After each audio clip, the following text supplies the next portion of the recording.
Republican President, Mr. Hatchery Battalion of the Zambia Army, and he will mount the saluting dais as he receives the second presidential salute.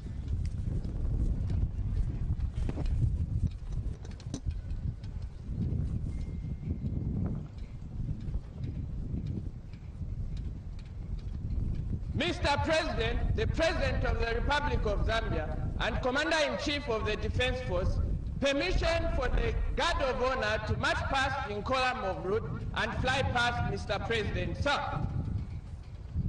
Sir.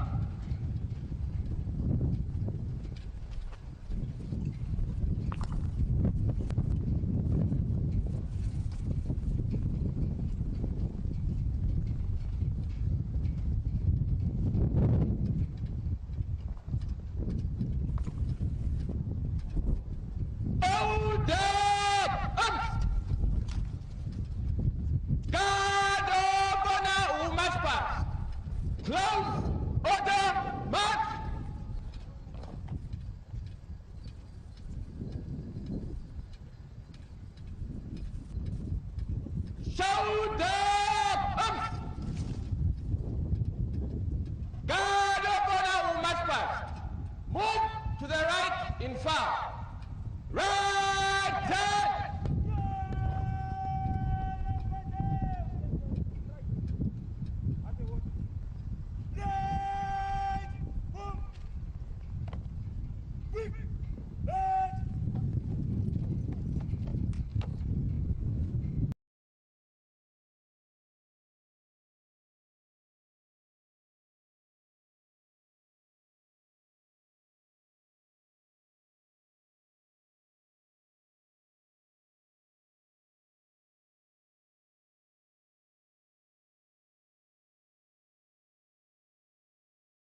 the 5th session of the 13th National Assembly, and we can confirm through your pictures that the Republican president, Mr. Hakainde Hichilema, is making his way into the chambers, where he will be giving that speech that will set the tone for how the rest of the year will look like. And he has been received by Honorable Nelly Muti, who is the Speaker of the National Assembly and also historically the first female Speaker of the National Assembly. And the President looking around at his welcome, because there are various dance troupes that are lined up here from the different parts of the country, representing all the provinces of the country. And this is what the ceremonial opening of Parliament means. It is a culmination of what this building represents, which is the Zambian people,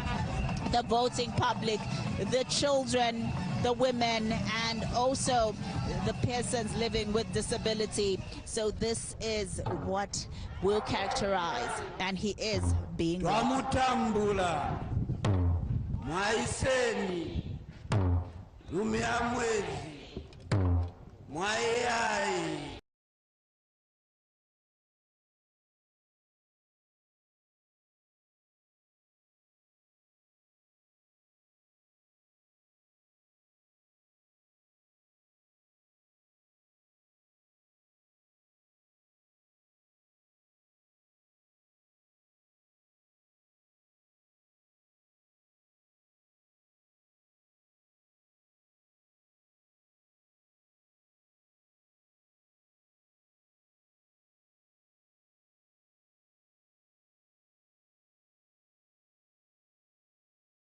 Received by the royal drums, just making him welcome to the Parliament grounds, and also reminding him that he is a visitor who is always welcome here.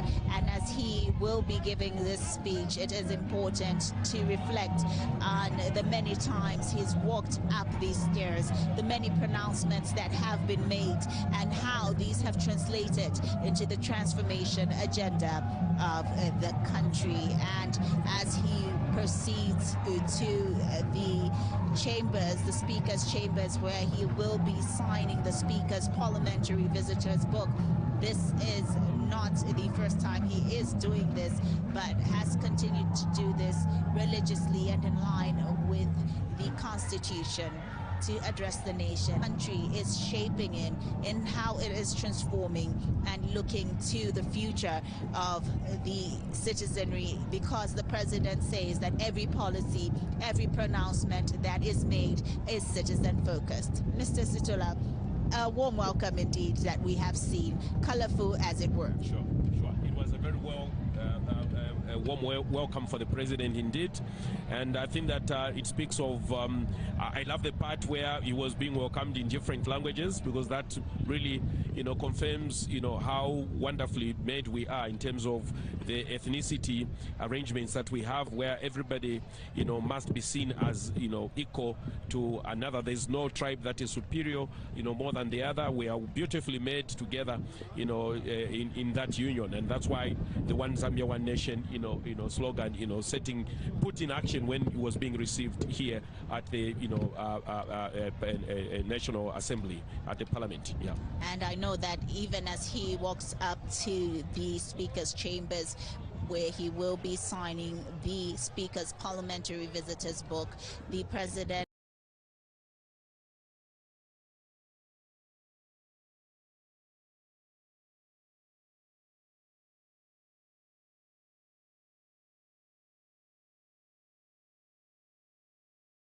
walks out, we do see that he will have a word regardless of which political party these parliamentarians represent. And I think that has been the clarion call from the president, a call to unity in line with national development. Precisely. It's been an interesting one, yeah, because you see, we must acknowledge that when we are in this place, there's no political party that is bigger than the other. We are all one, yeah. And these are the live proceedings from the ceremonial opening of the 5th National Assembly and of the 5th session of the 13th National Assembly. And the President of the Republic of Zambia, Mr. Hakainde Hichilema, has arrived here at the parliamentary grounds. He has made his way to the Speaker's chambers and he will be addressing Parliament shortly. It is an address that has been highly anticipated by many Zambians, many stakeholders in different fields, because they do want to know what the president has on his mind for the people of the Republic of Zambia.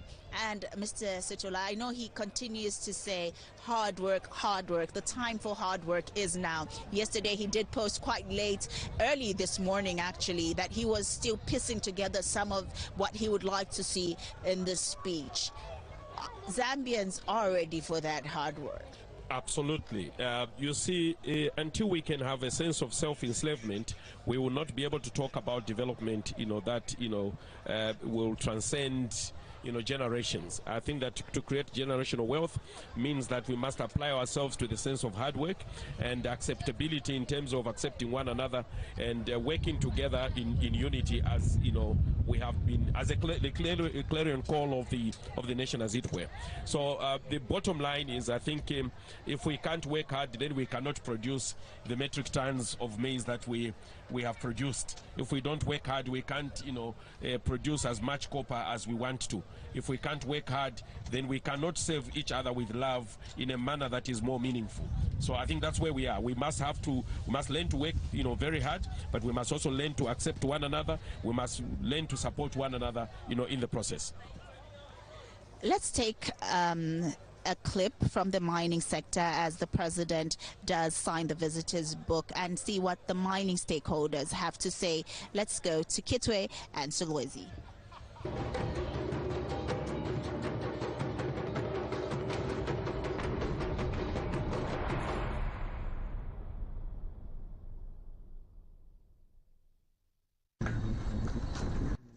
The mining sector is booming under the UPND administration, and this has put smiles on the labor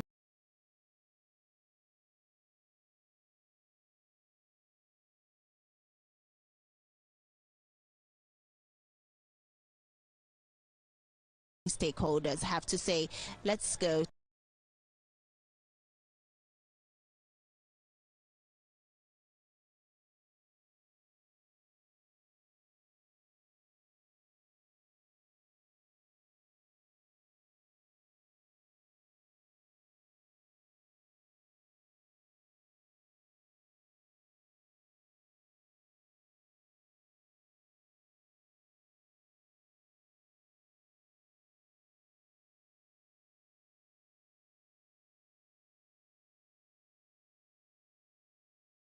of state. We also of load management on the class of business people who are trading in markets in residential areas, especially with the effects of the load management. So we expect to see what the president has in line for that class of business people as we get into the dry seasons when load management is getting worse. And what are the expectations of the Lopula Chamber of Commerce? So we want to hear a pronouncement on road infrastructure and specifically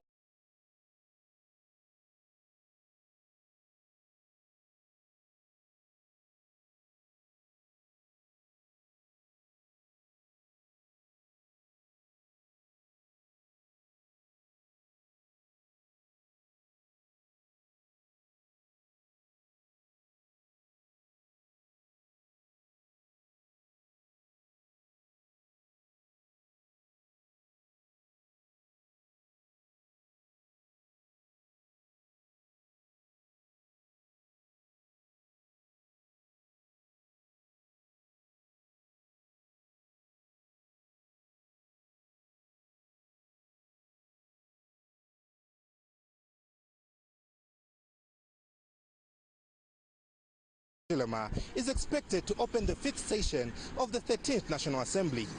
Various stakeholders in Solwezi district of Northwestern Province have expressed their expectations of the presidential address. The business community in particular wants the head of state to address the increased cost of doing business. Northwestern Chamber of Commerce and Industry has attributed this to erratic power supply. The persistent energy crisis has severely impacted businesses, households, and public services. Load shedding must come to an end. We expect the President to outline practical, time-bound interventions to stabilize power supply.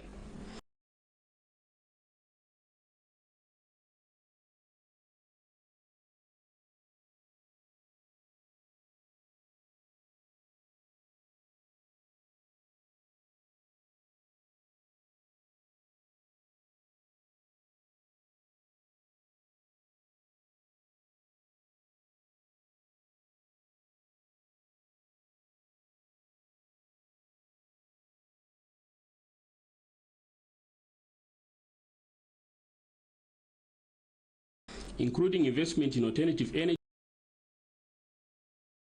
And residents are calling for improved infrastructure. I think that the free education, policy came and opened up the schools to more children, which is a very good thing because now we have more children in the schools. And I think there are interventions that are on the way to just make the policy work in terms, for example, of infrastructure. So I would like the President to work on the infrastructure side so that they can increase the infrastructure. After the official opening of this session of the National Assembly, Zambians will on 26th September hear from the Minister of Finance and National Planning as Solwezi.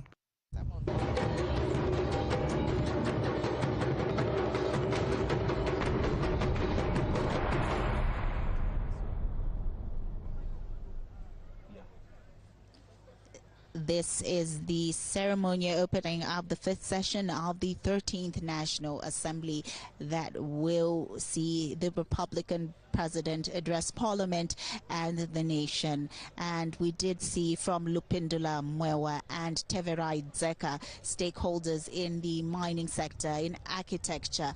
There's a lot that is going on in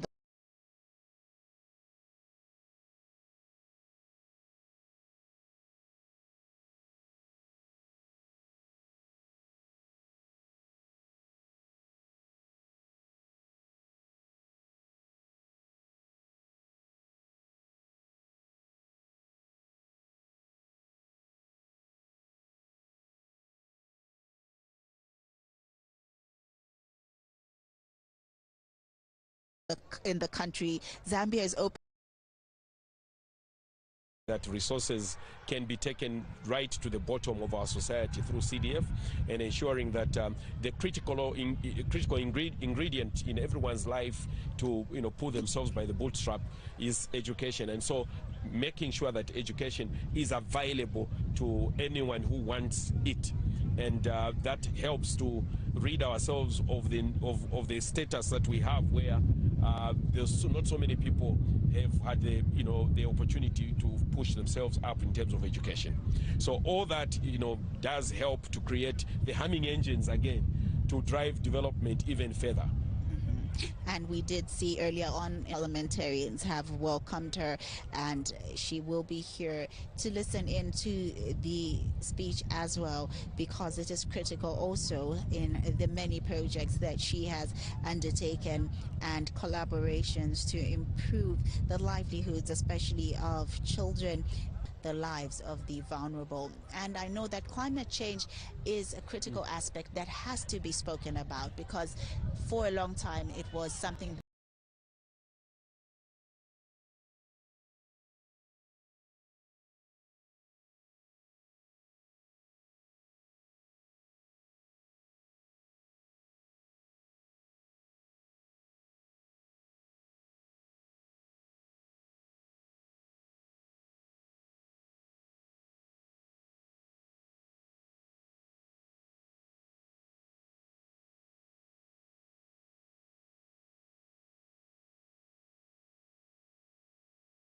that looked when it comes to the supply of electricity and so on and so forth.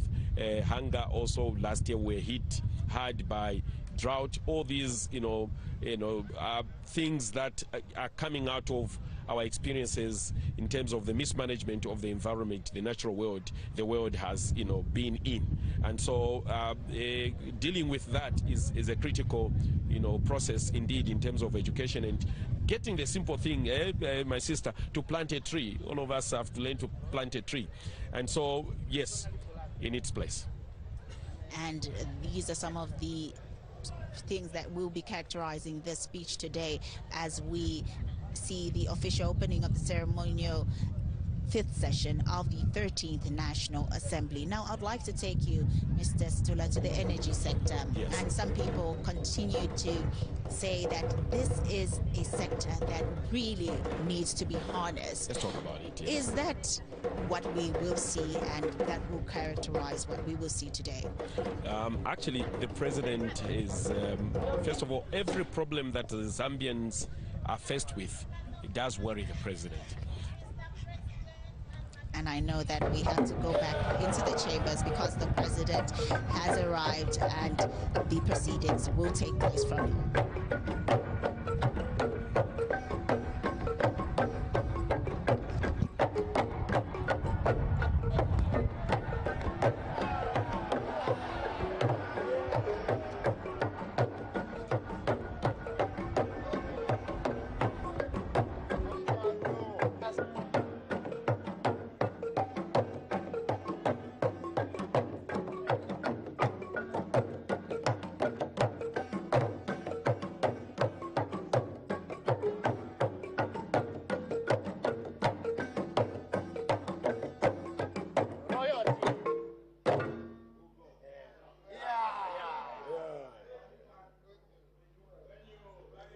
We may take our seats.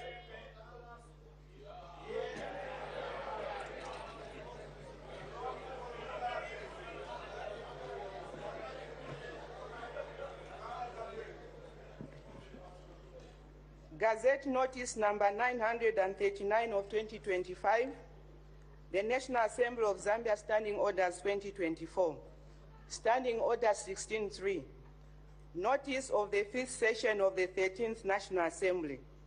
Notice is hereby given to all members of Parliament and the general public that in exercise of the power conferred upon the Speaker of the National Assembly by Standing Order 16.3 of the National Assembly Standing Orders 2024, the Speaker appoints Friday, 12 September 2025 as the date for the first sitting of the fifth session of the 13th National Assembly, dated 11th day of August 2025. Right Honorable Ms. N.B.K. Muti, State Council, Member of Parliament, Fellow of the African Public Relations Association, and Speaker of the National Assembly.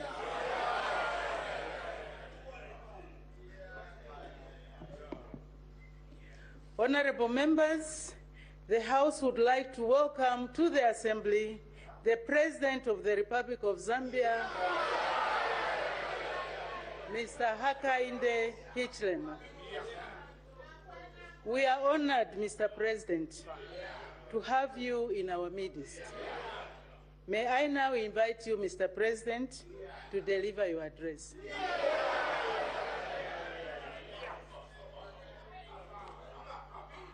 Madam Speaker, we are honored, truly honored, to join you today to address the House on this auspicious occasion marking the commencement of the fifth session of the 13th National Assembly. Before we commence, we would like to honor our late sixth President, His Excellency Dr. Edgar Chagwa Lungu, who died in Pretoria, South Africa on the 5th of June 2025. In a moment of mourning, we stand in solidarity with his family and the country, offering them our deepest prayers and heartfelt condolences. His service to our country will forever remain as part of Zambia's history. May his memory inspire us to uphold the unity and dignity of our great nation, Zambia. May we be upstanding for a moment of silence, Madam Speaker.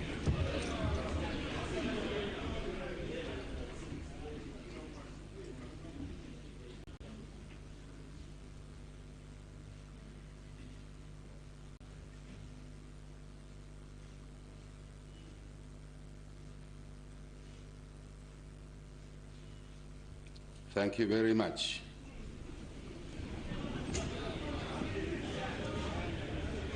May his soul rest in eternal peace, Madam Speaker. Madam Speaker, today we reflect on the progress we have made, the challenges that remain, and our shared national future. We thank the people of Zambia for supporting the UPND New Dawn government during this journey of economic and social transformation of our country. We are moving forward, Madam Speaker, together. Madam Speaker, since our last address to this August House in March this year, 2 new honorable members of Parliament have joined the House. We extend our congratulations to Honorable Ufeo Ngoma for Lumezi constituency, and Honorable Malama Mufunelo for Mfuwe constituency. Commitment and diligence.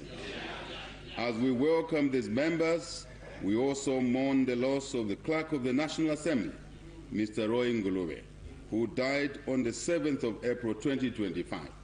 We honor his service to the Assembly and to the country at large.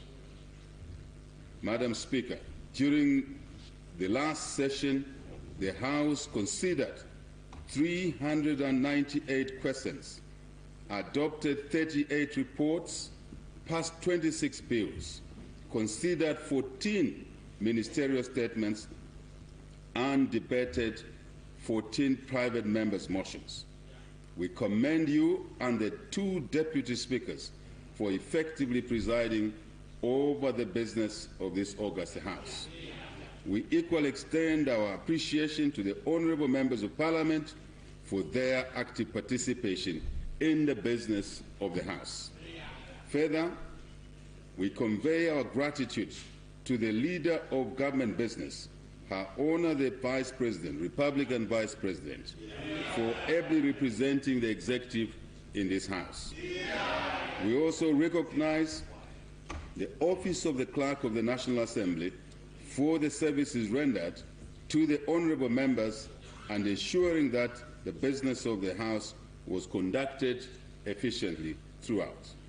Madam Speaker, theme of address. Over the last 4 years, we have made positive strides in our economic and social transformation agenda. We have restored economic growth, Madam Speaker. We have regained market confidence, Madam Speaker. We have restored the rule of law, Madam Speaker.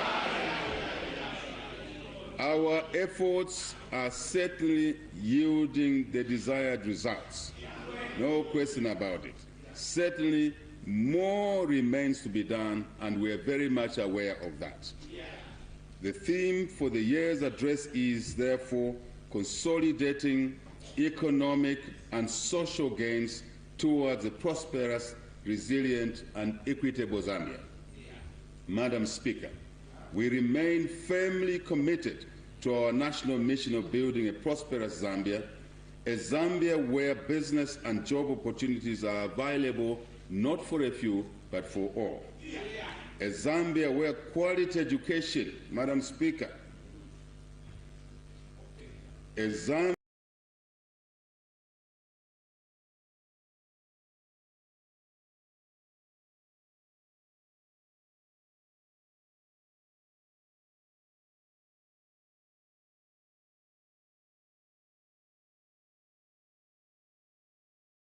In August 2021, we made a pledge to the Zambian people to revive and stabilize our economy as the headline message of our government. True to our commitment, economic growth has averaged 5.2% between 2021 and 2024, Numbers do not lie. This is more than 3 times higher than the average growth rate of 1.5% recorded during the period 2017 to 2020. We have been able to grow the economy despite the uncertain global environment, Madam Speaker, the huge national debt, Madam Speaker, the effects of the West drought in living memory, which we experienced in the 2023 in enhancing fiscal prudence and addressing the debt crisis. Elephant in the room at a time. Today, we are happy to report that over 92% of our external debt has been successfully restructured, Madam Speaker. Further, the inflation has been on a downward trajectory from an average of 23.1% between January to July 2021 to an average of 15.5% over the same period in 2025. In the recent past, we have all witnessed the Kwacha rebound against major convertible currencies. This has consequently resulted in a stabilization in the cost of goods and services, Madam Speaker. That's how it works. Madam Speaker, the Honourable Minister of Finance and National Planning will soon present the 2026 national budget to this August House. The budget will outline specific measures to consolidate the economic social development gains that were made towards a prosperous, resilient, and equitable Zambia. The specifics, Madam Speaker, will sit in there. We therefore urge this August House, not part of it, but the whole House, to support the budget once it is presented. Madam Speaker, economic transformation and job creation, a little bit more highlights. Economic transformation and job creation is critical in fostering sustainable economic and social development. Since 2021, our government has focused on economic reforms, diversification, and value chain development in key sectors of our economy, such as what? Agriculture, mining, tourism, and indeed manufacturing. And you will see the effect of this focus in the GDP for the last couple of years. Agriculture, Madam Speaker. In agriculture, we've seen a rebound in the production levels across major crops. For instance, Madam Speaker, in the 2024-2025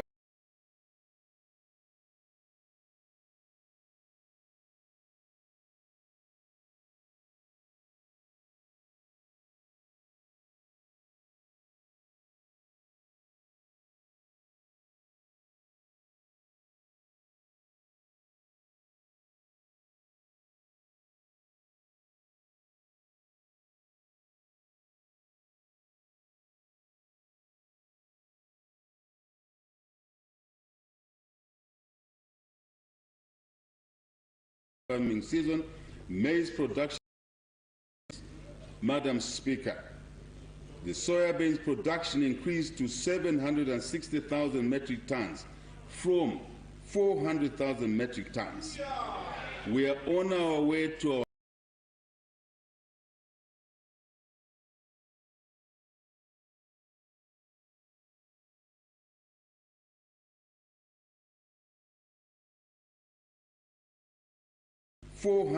metric tons. We are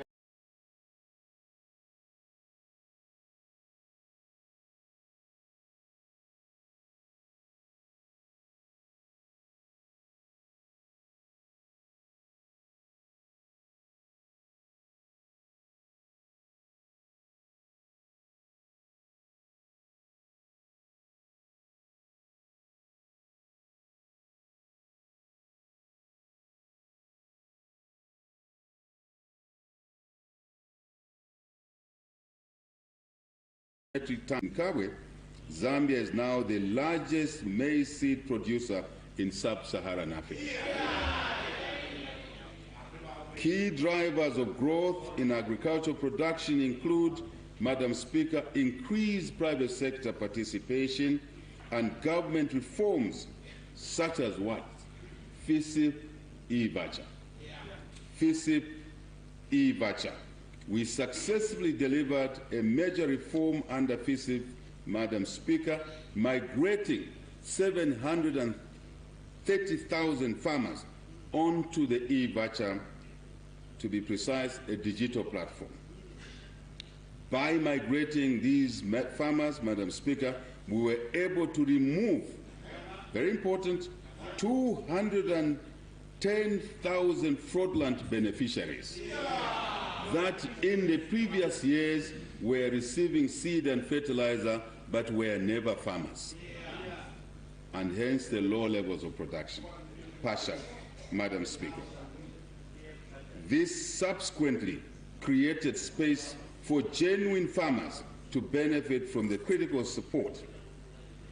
This board reform, Madam Speaker, has restored the integrity of the FISIP program with regards to input supply and guaranteed that assistance reaches the rightful beneficiaries, not those who are collecting inputs and selling the following day. No. Of the farmers that migrated to the e-voucher, Madam Speaker, 99% received their inputs ahead of the rains. Another important development there, arising from reforms, different than past periods of late deliveries of inputs. In addition, a broader choice of inputs is being made available to farmers. They draw inputs to grow what they want to grow. Very important. Very important, Madam Speaker. The success of the e-voucher last season is the reason we are committed to 100% rollout to all our 116 districts, 156 constituencies this year. We are clear that this change will deliver more benefits in the agricultural sector. We also believe that the savings from there can be applied to other needy areas. Very important. We also wish to recognize the major role played by the private sector in delivering tangible benefits in the agricultural sector, Madam Speaker. This includes the creation of more than 5,000 jobs across the agro-sector supply chain, resulting in the transformation of lives and stimulation of rural economies across the country. Madam Speaker, this government wants to ensure that all the provinces deliver economic contribution to the GDP, not some, but all of them, 10 of them. These are the steps leading us to there. Madam Speaker, many of our people live along and around water courses, such as rivers, streams, and wetlands, and yet they are often severely affected by the effects of drought. This must not be allowed to continue going forward. Therefore, to ameliorate the effects of climate change and improve resilience, our government is supporting the development of irrigation agriculture. Currently, 200,000 hectares of irrigated land is being utilized to grow maize and other crops. We are aggressively working on increasing the land under irrigation, Madam Speaker, to somewhere in the region of 500,000 hectares by 2027. To support our irrigation agenda, we are carrying out a number of interventions. These include water harvesting, the rehabilitation and construction of dams, as well as canals across the country. Madam Speaker, our farmers remain very determined and have achieved higher production despite using modest and simple tools, many times handheld tools. We believe with increased support on mechanization, technology, and management, we can significantly increase their production and yields per hectare. That's a game changer. Thus, in 2023, we launched the Sustainable Agricultural Financing Facility, SAFF, to provide affordable financing for mechanization, technology, and irrigation to our small and emerging farmers. A total, Madam Speaker, of 9,000 farmers received loans from the SAFF facility in the 2024-2025 farming season, compared to 4,300 in the previous season. Financial disbursements more than doubled, increasing from 272.3 million kwacha in the previous season to 667.3 million kwacha in the 2024-2025 farming season. Through the SAFF, our farmers have been able to acquire agriculture equipment and other inputs to improve their production and indeed productivity. Madam Speaker, to modernize agriculture, our government has for the first time, established 40 mechanization service centers in 2024. These centers are providing agricultural machinery and equipment for hire by small-scale farmers. So far, more than 2,500 farmers have accessed mechanization services ranging from plowing, planting, spraying, and harvesting.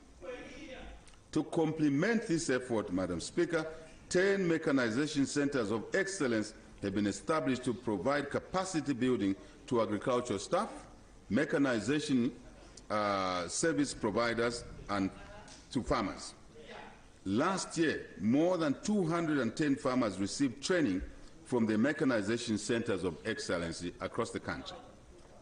The government will continue to establish more mechanization service centers all across the country to take these services closer to our farmers, to our people, irrespective of where they reside.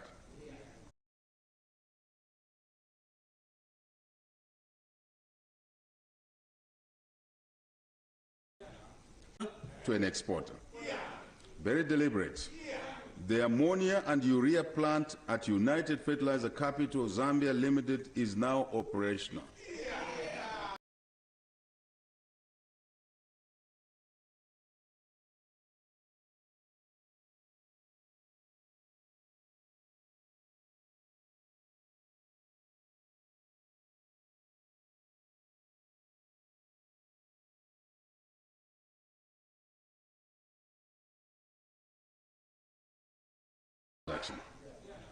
We are already a net export investment of close to $7 million nitrogen chemicals of Zambia. NCZ will have the capacity to produce 144,000 metric tons of granulated compound D fertilizer and 280,000 metric tons of blended fertilizers.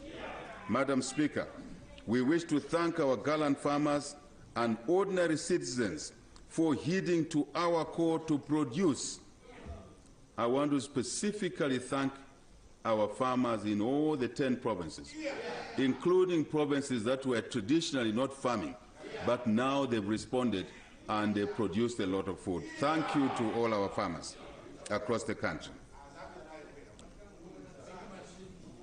I want to say to our farmers across Zambia, you've shown resilience in the face of devastating drought in the last farming season.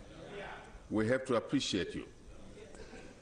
If you didn't produce to sell, you produced to feed your family. That is too important. We equally thank our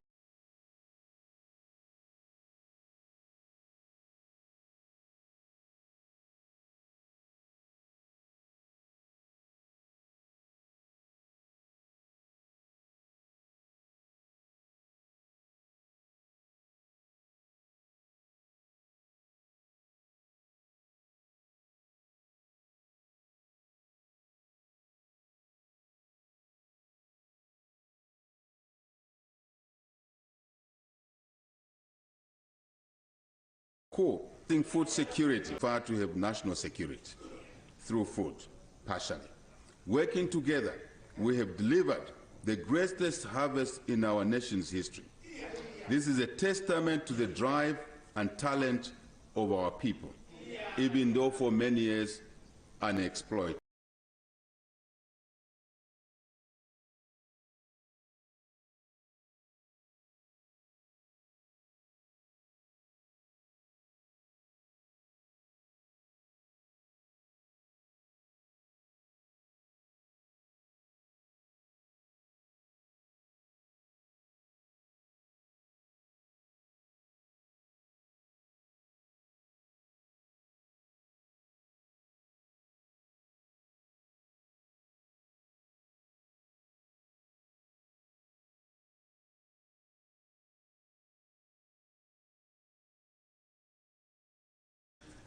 crop, value-added export will help generate the much-needed resources to continue purchasing maize from our farmers. Madam Speaker, yesterday a bit of showers fell in certain parts of the country. All of us involved in this process must redouble our efforts to buy in all the maize that was produced. The issue of funding is not on the table. The issue on the table is to buy all the maize. That is the issue on the table. That is the issue on the table. We should be ingenious as a people to raise resources to buy that which we encourage to be grown. I believe we are together on this one. So, Madam Speaker, we want to emphasize that buying the crop will motivate farmers to grow more in the next season. Other challenges are being addressed to improve efficiency over time. And Madam Speaker, we are in an excellent position from deficit to surplus. It's a good problem we are sitting with, and I think we should rise to the challenge to resolve the problem together, all of us as a country. Madam Speaker, we wish to keep pushing towards our target of 10 million metric tons of maize per year by 2030. It is now in sight, but we have to sharpen our structured marketing arrangements. We want to be the food security for ourselves, but for the region as well, and it's possible. We therefore call upon our farmers, ordinary citizens, and national leaders, including honorable members of this august House, to join in the agricultural revolution. Very important. All good leaders world over, time and again in history, all good leaders should lead by example, including members of this House. Let us be a country of producers, not just traders and consumers. Very important. Madam Speaker, livestock. Our country is uniquely positioned to derive significant economic benefits from our livestock. The sector can be one of our key exports earners.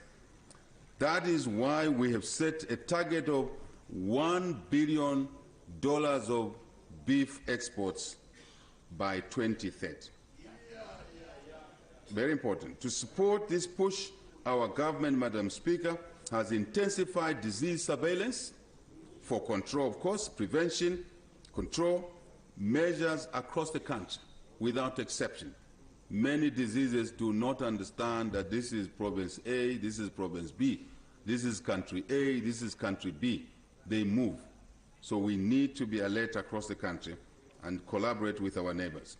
Our vaccination coverage against major livestock diseases such as contagious bovine pleural pneumonia, CBPP, and foot and mouth disease is now close to 90%. Madam Speaker, as we address this House, the vaccinations are going on across the country.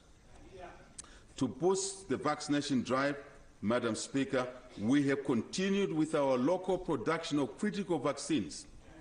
Indeed, vaccines and medicines. These include vaccines against anthrax, black quarter, Newcastle, and East Coast fever. We are pleased to report that we have exceeded our vaccination target for anthrax. We have also commenced the construction of the animal viral vaccine plant in Chilanga district. Our government has intensified efforts to establish disease-free zones and increase exports of beef and other animal products. In the initial phase, we are establishing 4 beef compartments in Eastern Province, Central Province, and Southern Provinces. Over time, this program will be expanded to all the regions of our country. Please, it is just to work in an orderly way. The whole country will be covered soon. Madam Speaker, the fisheries subsector equally continues to register positive growth. Fish production increased from both farmed and natural sources, increasing from 178,000 metric tons in 2023 to 197,000 metric tons in 2024. Our government will continue to invest in livestock and fisheries to increase production and exports, as well as enhance job creation and food security. Madam Speaker, mining. Since assuming office in 2021, we have made significant progress in creating a conducive policy and operating environment for the mining sector. This has directly led to significantly more investments going into the mines across the country. We have largely resolved the impasse of Konkola copper mines, KCM, and Mopani, which negatively impacted our copper production. We have unlocked, Madam Speaker,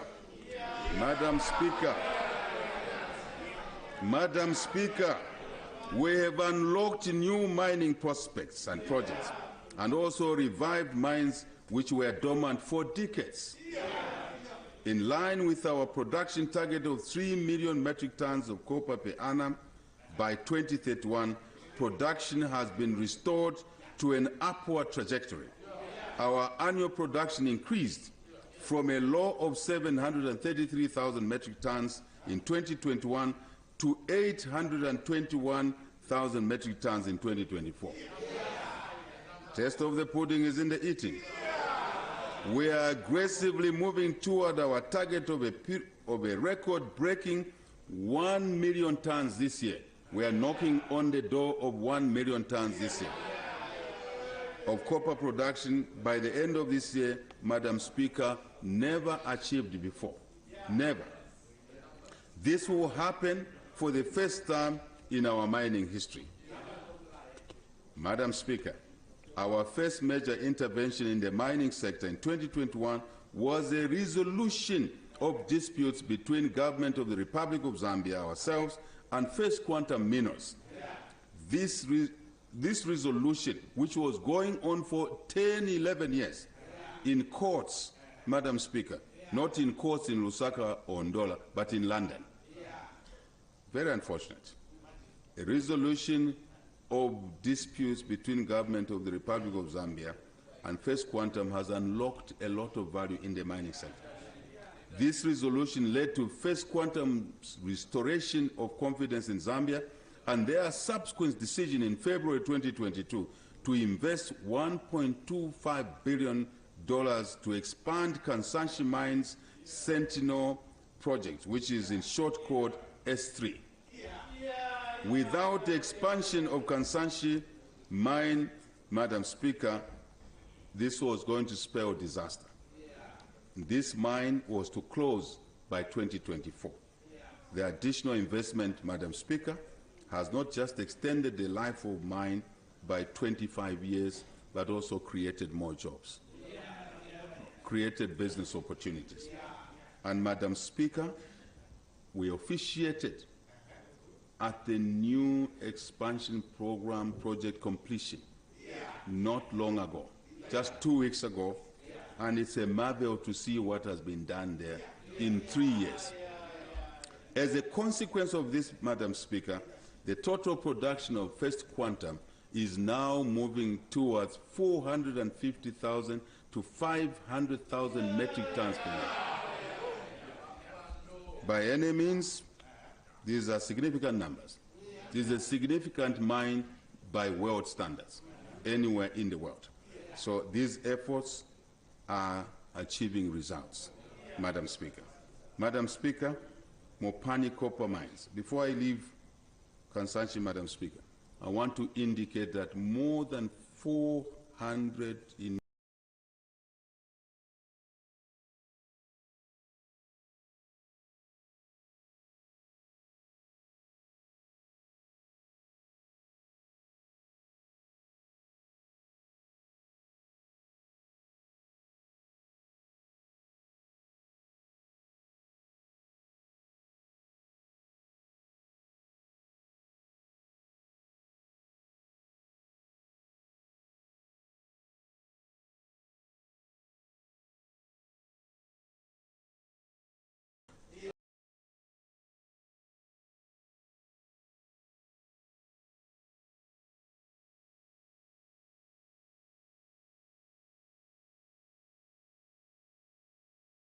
Resource Holdings, Madam Speaker, emerged as the best choice, and we, the country, through ZCCM-IH, entered into a joint venture, Madam Speaker, that unlocked $1.1 billion of capital into Mopani Mine.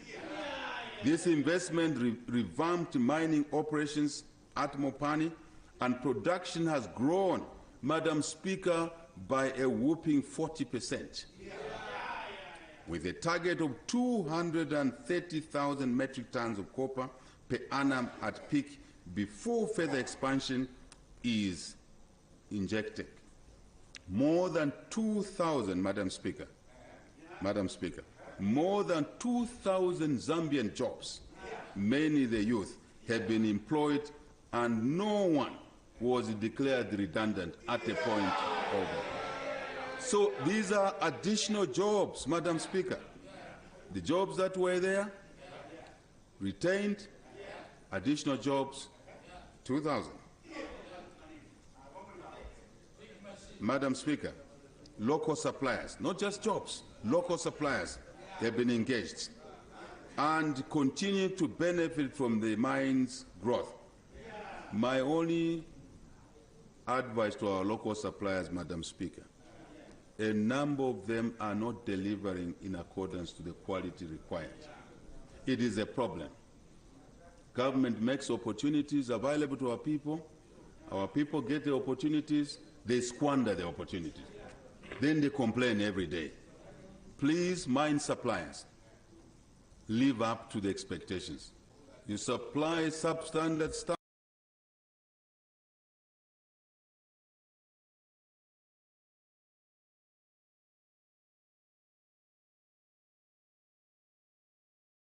Suppliers, Madam Speaker. Government will work with you, but do your part.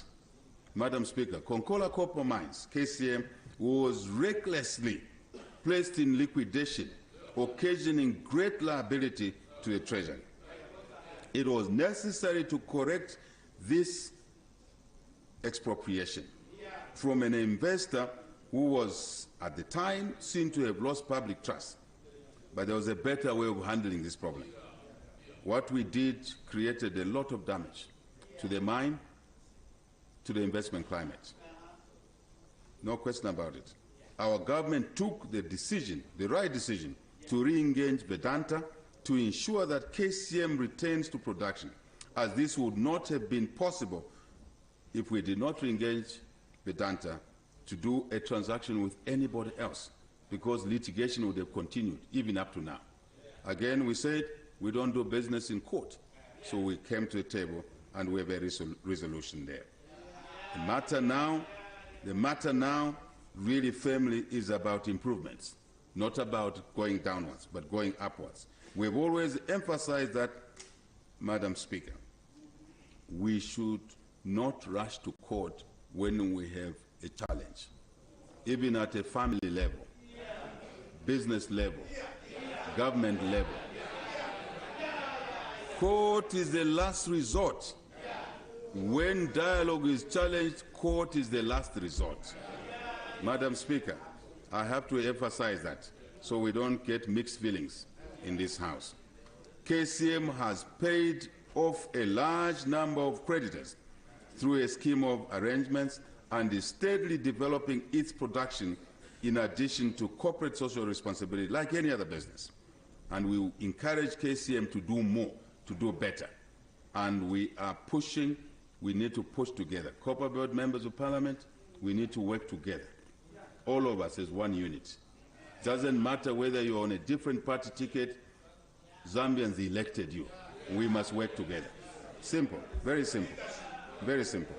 Madam Speaker, in October last year, we commissioned works on the $2 billion of Barrick Lumwana expansion dubbed as the Super Pit. The project is scheduled to be operational, Madam Speaker, in 2028, into production, and will add 240,000 metric tons of copper per annum. You can add the numbers. You will see that we are moving towards 3 million tons, a figure that others thought we were dreaming. when we put it on the table. There was no dream there. There was calculation there. Madam Speaker, our commitment to increasing copper production is further attested by our drive to revive some dormant mines. In November, Madam Speaker, last year, we commissioned the reopening of Kalengwa Mine in Mufumbwe, northwestern province. The mine had been closed for nearly 47 years. It will be producing its first metric tons shortly. This is not a joke. It's a very serious issue, Madam Speaker. The Luanshya copper mines, 28 shafts, 28 shafts had been dormant for nearly 24 years until 2024, under this government, when we commissioned the dewatering of this shaft. The process is expected to be concluded by the end of 2025. I'm talking of dewatering. Dewatering. Please don't misunderstand me. Dewatering. 2 months ahead of schedule, Madam Speaker. 2 months ahead of schedule. Very important. Different habits are developing in our economy, which are better habits.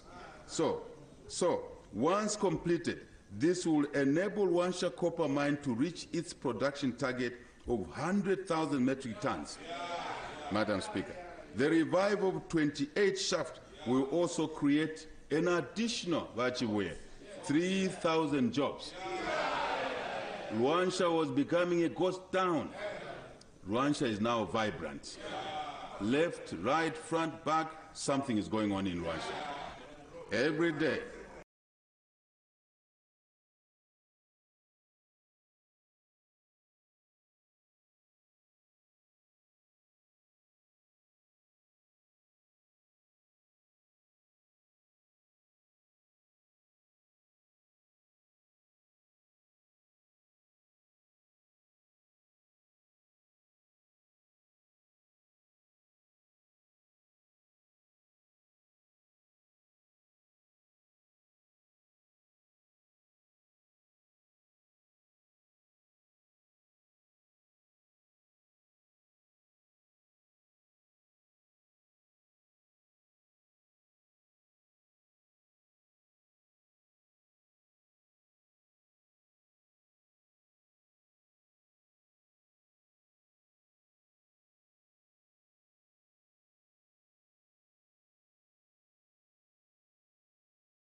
Every day, yes, including roads. Huge investments.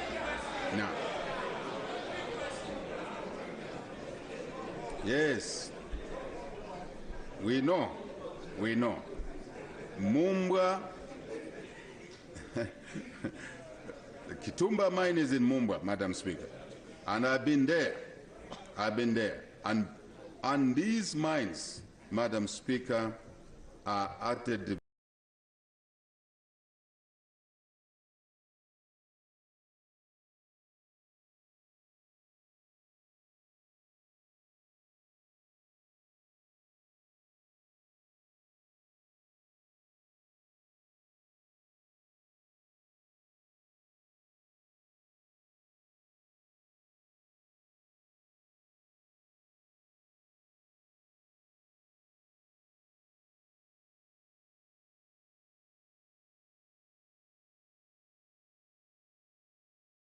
development stage, aerial geophysical mapping or survey which is going on at the moment, which commenced in July last year, is on course. This is a very important development to this country, Madam Speaker. I know others are not paying attention. Our mineral potential in our country since independence. This is the first time we're doing it. First time. You can't exploit what you don't know. We have to know what we're sitting on. Madam Speaker, so far around 30% of the country has been surveyed. It's looking good, but we have to manage these resources properly. And I'll come to that. The survey is important in identifying what we're sitting on. Even under this building, there could be something lying. But how do we know? Unless we survey. So your country is investing money in this. And I think it's an investment which is well meant. What this survey is going to do, Madam Speaker, in addition to identifying resources, but the attendant improvements of attracting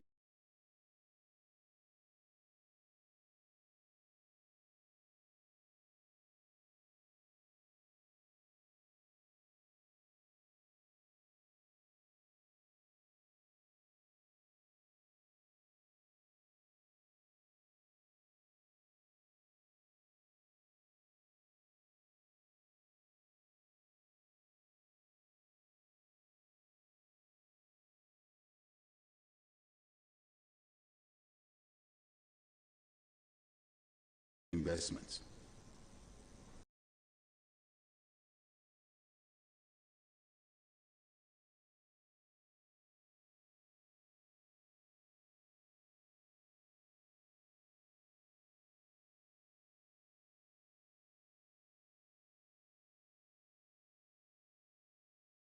Resources properly. Madam Speaker, citizens of Zambia, because this sector is intended for citizens only, and we're cleaning it up, and non-citizens that have got the licenses will lose the licenses to citizens, only citizens of Zambia. The highest number of licenses issued, Madam Speaker, are in the gold mining sector, and accounting for 71%. Of all these 1,400 licenses, 71% are in the gold area. And that is why we need to pay attention to what is going on in Kikonge, in Mufumbwe, in Kasempa, in Shuangandu, in Mpika, in Lusangazi, in Chamuka here, in Rufunsa. Madam Speaker, we need to work together on this issue. All of us, in this House and outside this House, to keep our country secure. We need to work together. So, Madam Speaker, I want to indicate to you that these reforms are delivering value. We have laid a solid foundation for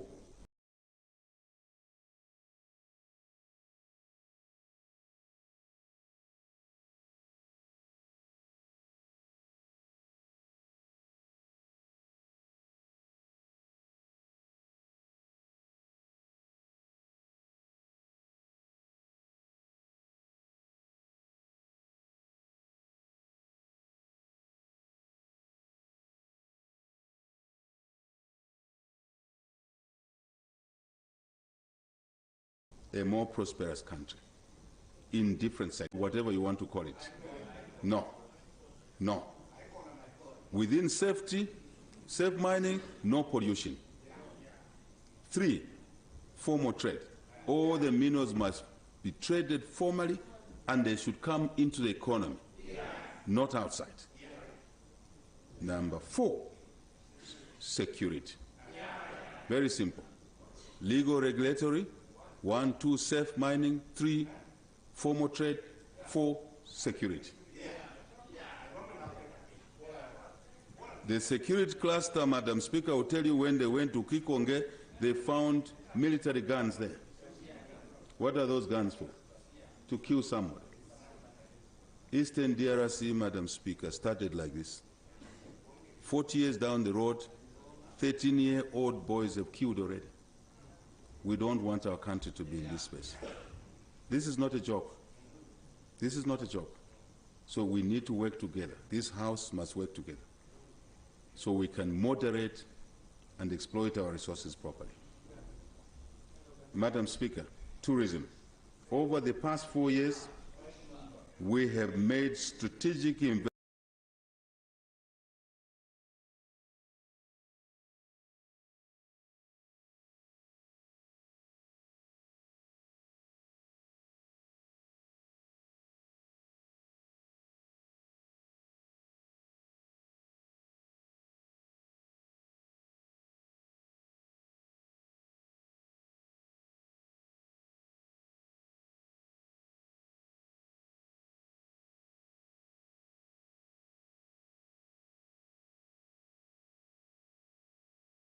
in the tourism infrastructure, marketing, product.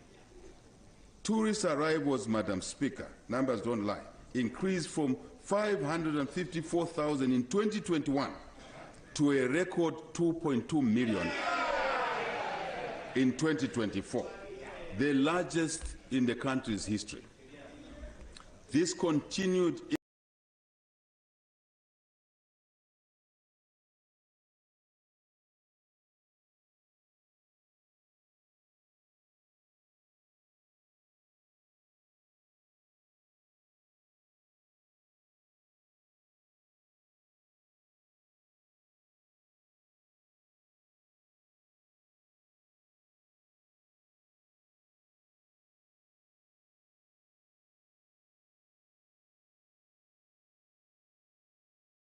increase in international arrivals is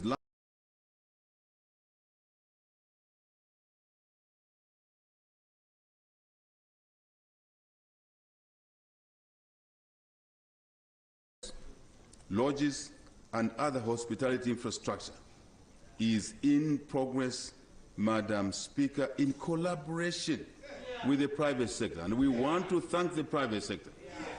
Majority of the tourism infrastructure here is basically delivered by the private sector. So thank you to the tourism players, businesses in this sector. We thank you. We thank you. Let's continue working together. There are challenges we need to deal with, and we provided platforms to deal with those challenges, filter those challenges. Presidential Delivery Unit, Public-Private Dialogue Forum. Please, let's utilize these forums. I'm speaking to the nation now and the business people. Let's utilize these forums. The launch of the Destination Zambia campaign has contributed to raising the country's international profile. Breath of fresh air. While the Take a Holiday Yamuloko campaign has stimulated local tourism. The first half of this year saw an increase in the number of domestic tourists. Madam Speaker, the number I gave you of 2.2 million is international. But now, because of these efforts, including the Take a Holiday Yamuloko, the first half of this year we saw an increase in the number of domestic tourists to more than 240,000 from 129,000. This is a 92% increase, Madam Speaker. 92% increase. We have embarked on the rehabilitation of access roads leading to major tourist destinations, including roads to South Luangwa National Park, Kafue, Lower Zambezi National Parks. There is an aggressive campaign, Madam Speaker, to promote more international flights into Zambia overall, as well as Lusaka and our capital, tourism capital.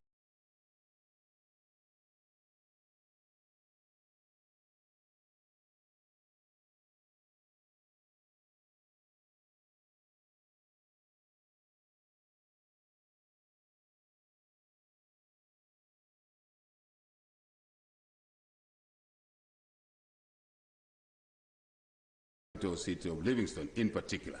So Zambia overall, Speaker, I can attest to these aspects that it is happening. Many chiefs never knew each other for 50 or so years. Only now they're beginning to know each other, and then they're beginning to make friendships amongst themselves. which will bond them and our people together. Very important. Going forward, Madam Speaker, in the year 2026, we will be commissioning many work streams under the US $100 million Green Resilience and Transformational Development Project, Great TDP, as it is called. This will accelerate tourism growth and benefit the economy overall. Additionally, we take note of the human-wildlife conflict, Madam Speaker. This is a serious issue. The human-wildlife conflict is becoming a serious problem right now. And those in the South Luangwa know what I'm talking about. Livingstone know what I'm talking about. It's too much conflict.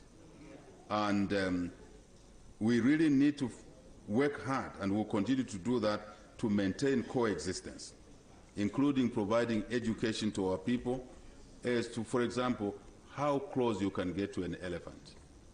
No matter how friendly it looks, it's a wild animal. And educating our tourists as well, because some of the accidents could have been avoided. Madam Speaker, we'll continue working on those measures. Madam Speaker, energy. Energy.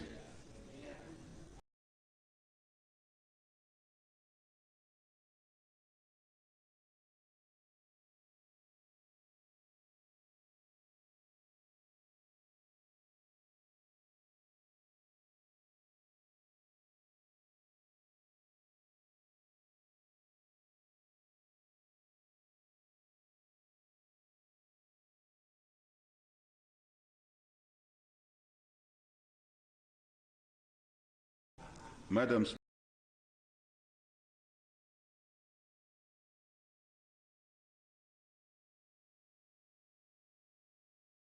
Speaker, energy. We feel the pain. We feel the pain, small businesses or power outages faced by our citizens, which include our own families. Our own families.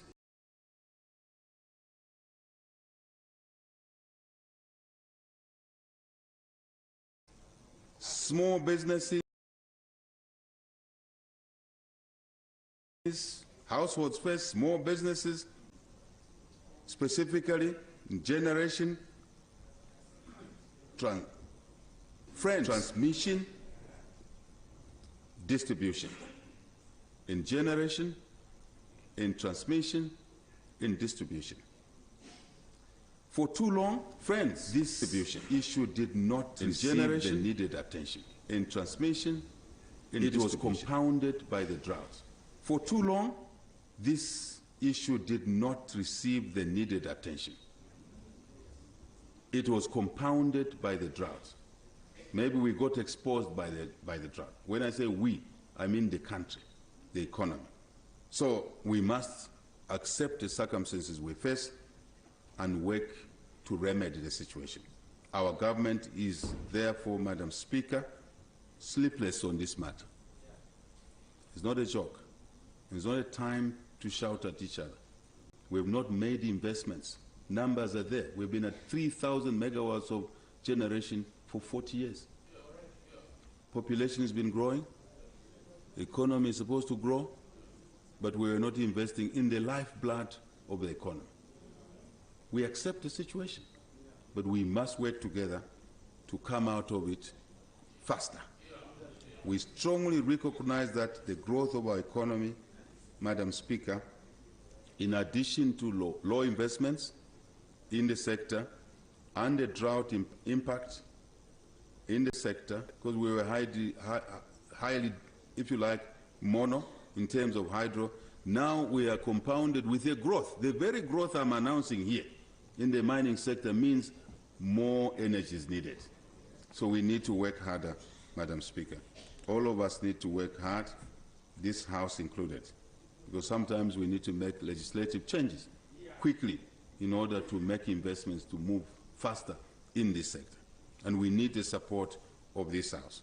Our commitment to deliver new generation capacity through sweeping policy reforms, Madam Speaker, and implement cost-reflective tariffs to drive more investment is critical. Without the reforms, Madam Speaker, we injected in the energy sector, we would have had an economy collapsing. Reforms, open access, independent power producers, independent traders,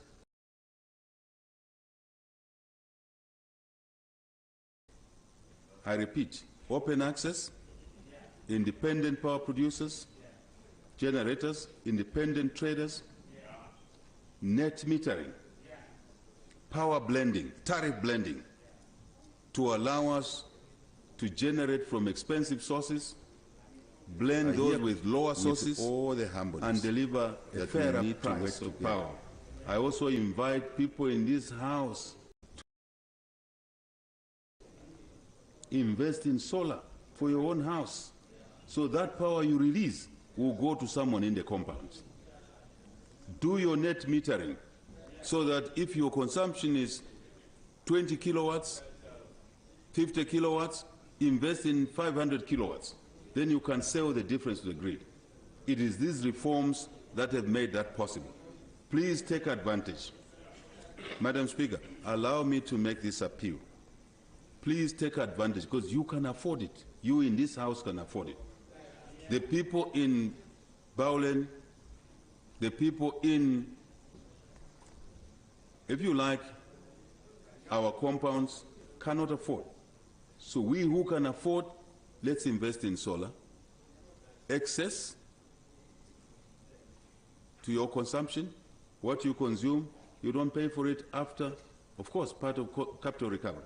But what you generate extra will be sold for revenue, for more family income, rather than selling bond paper in government ministries. We can sell power and generate money.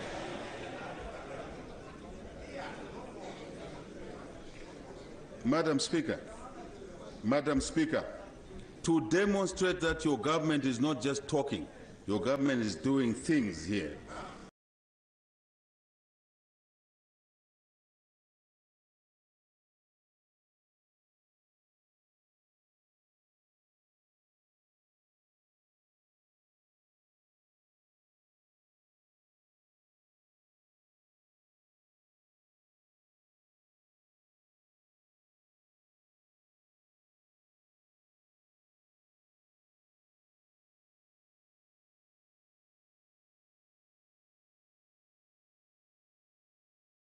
These reforms, megawatts, phase 2, another 100 megawatts, in the same location.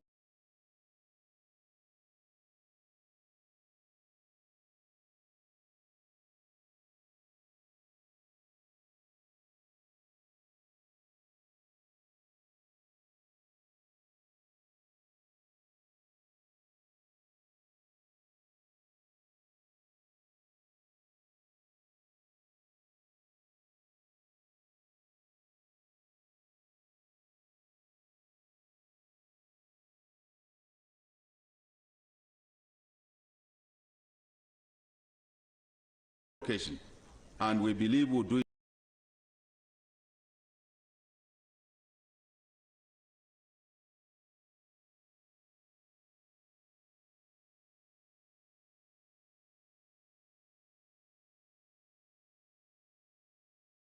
it quicker. Central, Western, Southern, a lot more. Madam Speaker, many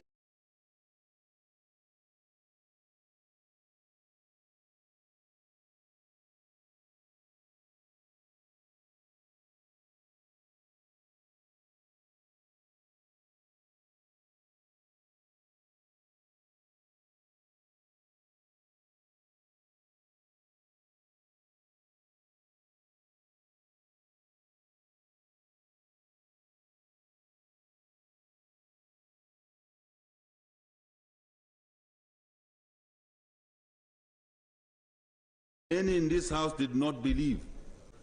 We believe that we will meet our 1 million megawatts of solar energy. Even if we miss the deadline, incrementally we are making progress. I think that's important. We don't want to make promises. Why? Because we need more work. But we'll do our best.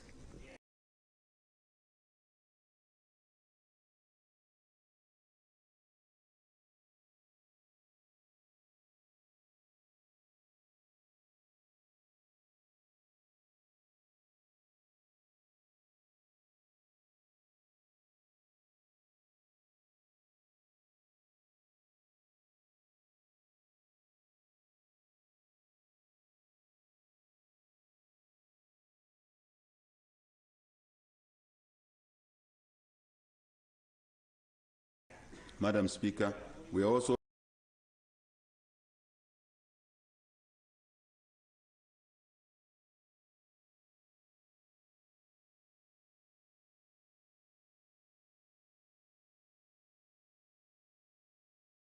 privilege to mining and industry, including farming.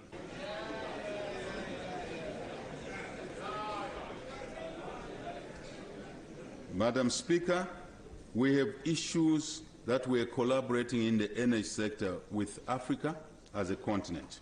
For example, we have a project we call Mission 300. This is a project which the AU, together with partners, has contrived to deliver power to 300 million Africans. But our agenda is to deliver power, universal power access to all the citizens. Which citizen are you going to say they must not receive power? So yes, Mission 300, we're working on that, but we have to do more. And I think it's important that this House, I repeat, take this as a business opportunity. I remind people, choose your businesses properly. This business is clean. You don't have to know anybody. Bring the project. Any one member of parliament here, bring a project of 50 megawatts, this president to run with it. Yes, yes, yes, bring it. We'll run with it to support you, because there's demand, supply is short. What other business are you looking for? And in this business, Madam Speaker, you get paid, because the ultimate customer is the mine, is an irrigator, is a factory. You don't have to bribe anyone. So I want to encourage you in this House and your please. Na mikupa shangwe. I will explain, Madam Speaker. I am saying, I am pleading, I will leave it at that on power. And I want to repeat, this is an area where your government is having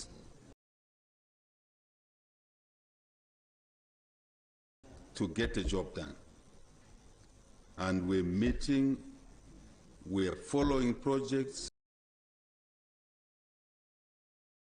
I'm standing to develop that project. I gave them a deadline, and I told them, even in 7 months, phase 2. And we must all pay attention to that. Let's support that MP. Let's support Chief Chamuka. Let's support everyone else where the power stations are located in your constituencies.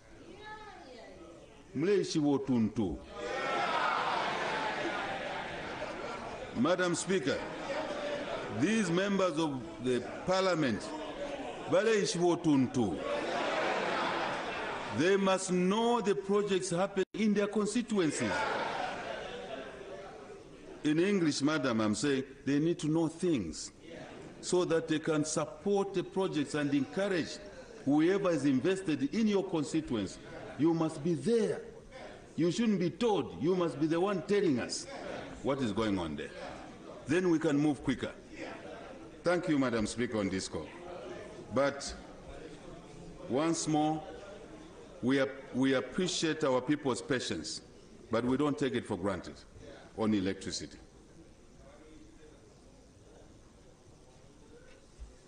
Madam Speaker,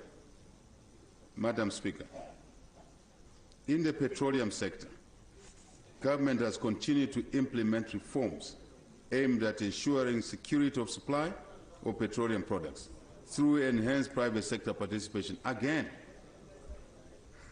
private sector. We recognize our country's unique geographical land-linked position that places our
This will significantly complement the capacity of the existing pipeline, thereby guaranteeing supply security and stable commodity pricing in the fuel subsector of energy.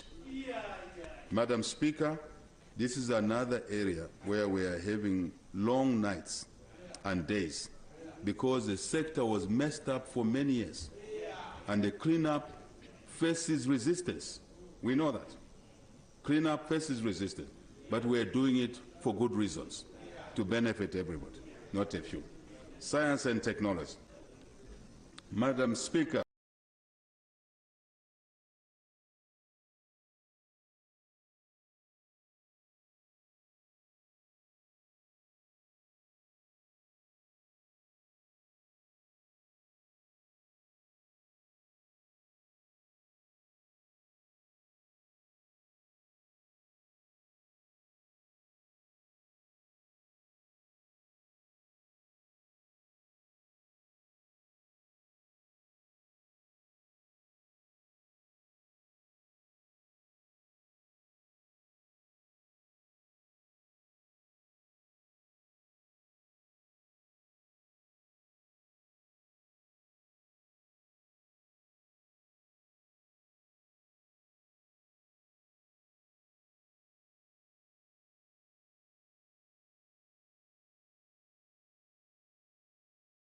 the sector's contribution to overall GDP growth in our economy. Mobile phone penetration now extends 71.8% compared to 63.3% in 2021. Internet subscriptions reached 13.5 million people compared to 10.4 million people in 2021. In 2024, mobile money transactions, Madam Speaker, even yourself will be surprised. Mobile money transactions reached an unprecedented 486 billion kwacha through mobile money. Absolutely. It's a revolution. It's a revolution. With 12.9 million active accounts. In a population of 20 million people, 12.9 million people are active on mobile money in the country. And people don't have to jump on a bus to go to a post office to receive money. They receive money next to their house. Madam Speaker, for now, many will not see the value of this to the economy. In a few years' time, you will see the tremendous value that the economy will benefit from this.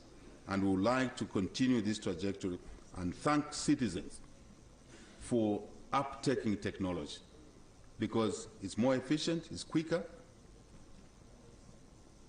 Working on fraud, yes, working on fraud. So, Madam Speaker, this is a clear demonstration that digital trust and financial inclusion are taking root in our country. Madam Speaker, trade and investment. Your government is working tirelessly to stimulate trade, attract more investment, and empower local entrepreneurs.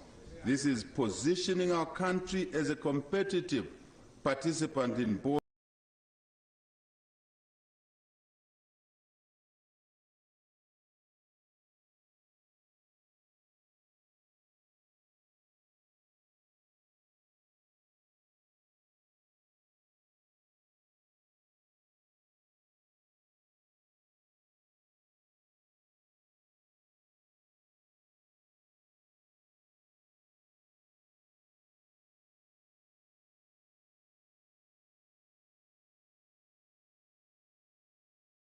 business opportunities, treasury income, and more jobs for our people, especially the youth of Zambia. Madam Speaker, especially for Imisepela, means the youth. Thank you. In 2021, our non-traditional exports, Madam Speaker, were $2.6 billion. Currently, they stand at $3.6 billion.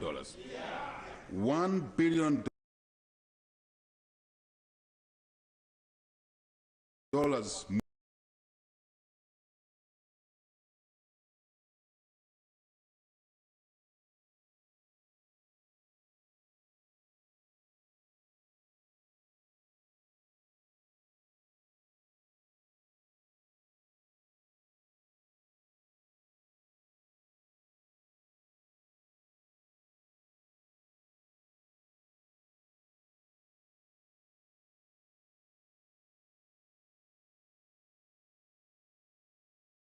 more.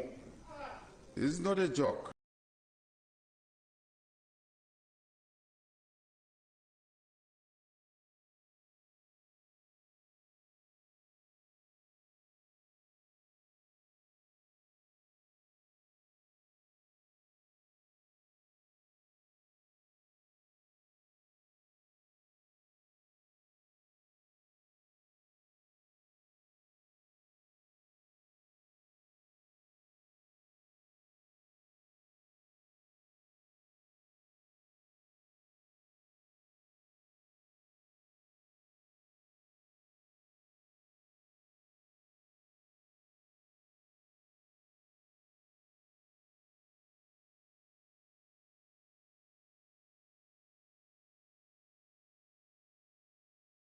Let's comment.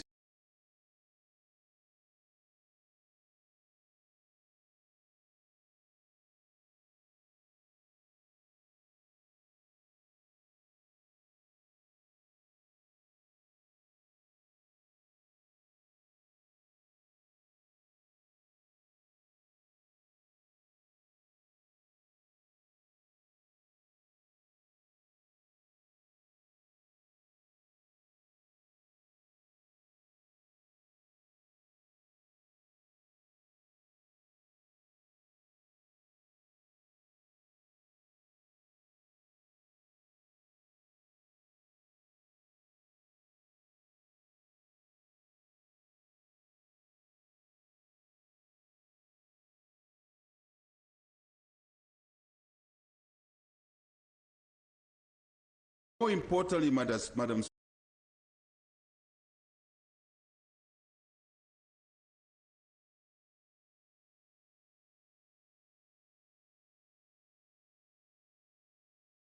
thing only here. S3 launch.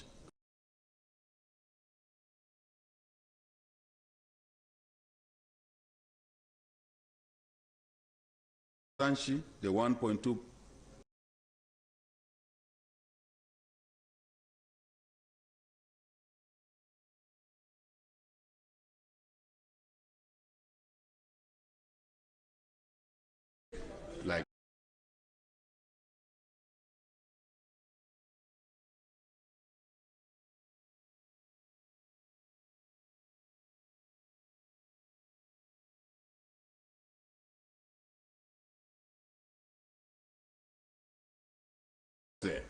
more jobs there.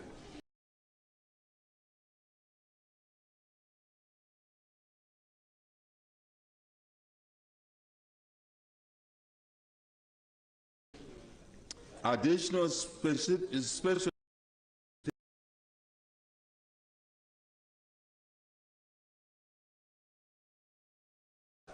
is very near here.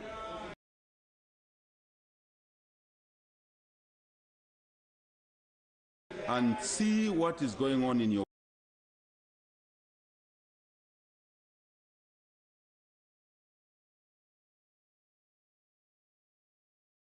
Madam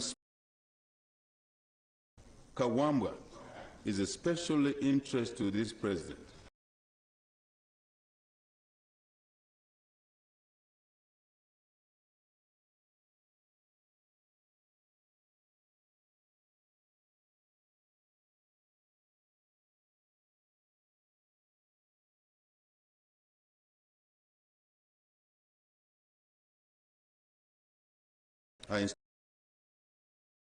That farm now is on the national grid.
Commend our students in school.